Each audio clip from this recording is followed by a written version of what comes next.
Hi, welcome to Week 8, Theater.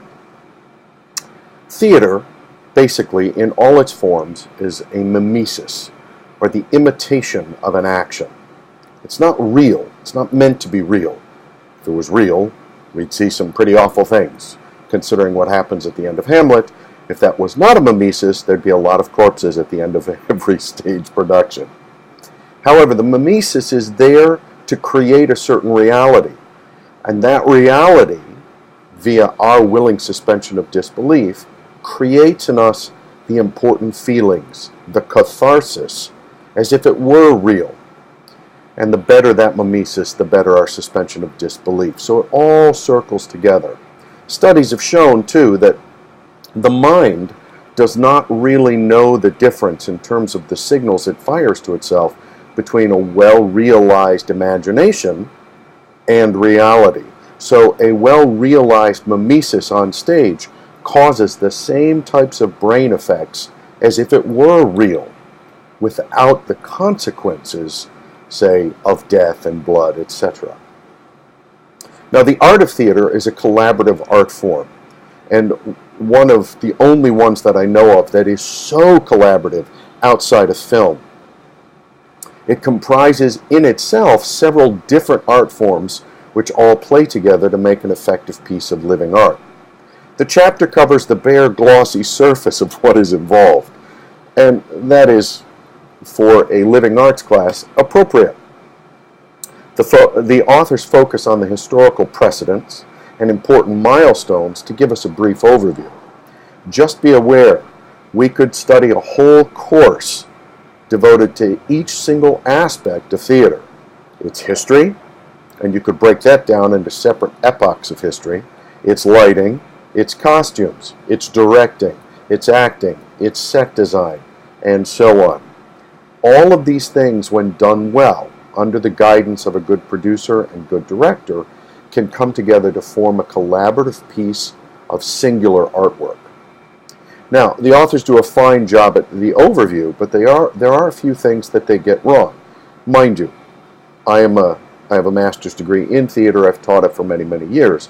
So their expertise around it would be different than mine, and they might argue some of these points.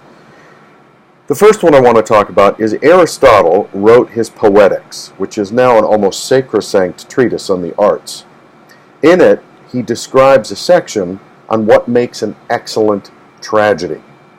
The authors cover that briefly and pretty well, except for the subject of music. As Aristotle means it, music is not about music only. It is about the tone, the diction, the sound of the language, and how it is pronounced and sung.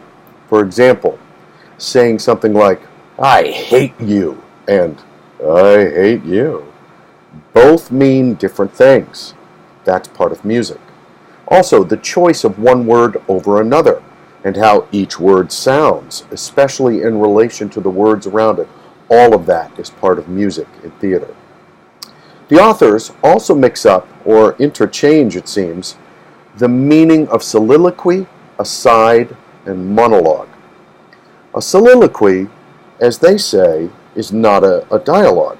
Well, it actually is a dialogue. It's a dialogue between the character and the silent audience. The audience is compelled to respond internally. When Hamlet says to be or not to be, that's the question. Whether 'tis nobler to suffer the slings and arrows of outrageous fortune, or by opposing end them. He's talking to the audience, feeding off of their internal responses. Indeed, in Shakespeare's day, a soliloquy, if delivered convincingly, may have been responded to verbally by the audience, by an engaged audience member, or a rambunctious or a drunk audience member. There was much more give and take in those situations. And that would feel similar to you if you've gone to a very healthy church congregation where there's a good pastor with a great deal of engagement from the congregation, or an excellent comedy routine. Even heckling at a comedy routine would give you some of the feeling of that. Now, an aside is actually a short rejoinder that takes the actor and the character out of the play for a moment. They might be, to go back to Hamlet, this does not occur in Hamlet, I'm just using it as an example. Hamlet might be saying something like, "To be or not to be, that is the question." And then he gives a side glance to the audience, and he says, "Right, that's the question. Whether 'tis nobler to suffer the slings and arrows of outrageous fortune." You've seen this kind of thing on television, and you may have been fortunate enough to see it in a comedy play, which is usually where you see that kind of thing. Finally, a monologue is what the authors use for soliloquy. A monologue is a character-revealing time where the actor or the character actually speaks alone on stage. They're basically thinking aloud about what is going on for them. Now, as music is our next chapter for week 9, I want to mention that the authors cover quite a bit in a special section toward the end of the chapter about the United States entry into the World Theater Classifications, musical theater. While music, as mentioned above, has always been deemed important, and many plays have playable songs and music as a component, musical theater takes it many steps further. It is the most engaging form of theater currently found around the globe, meaning audiences flock to popular shows. Many of these shows sell albums, are turned into films, and vice versa. Films are turned into these plays. More often than not, these musical adaptations are adaptations from forms of literature or even other plays. And then, as I said a moment ago, the whole cross over between films back and forth. Finally, when you're reading the chapter, there's an excerpt from the Swan Song.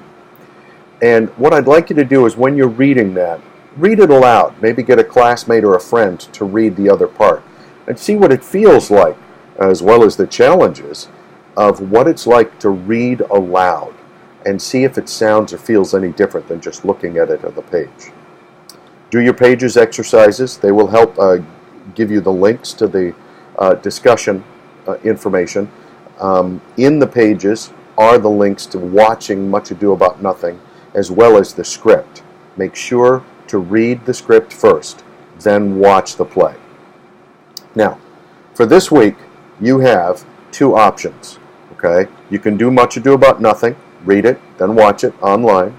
Or if you happen to be near campus, tonight and tomorrow night, October 2nd and 3rd, are the last 2 nights of the musical theater, 9, being played at the CMU Theater. You can go there, and there will be special discussion instructions for that if you want to do that instead. As always, email me if you have any questions or concerns. Thanks.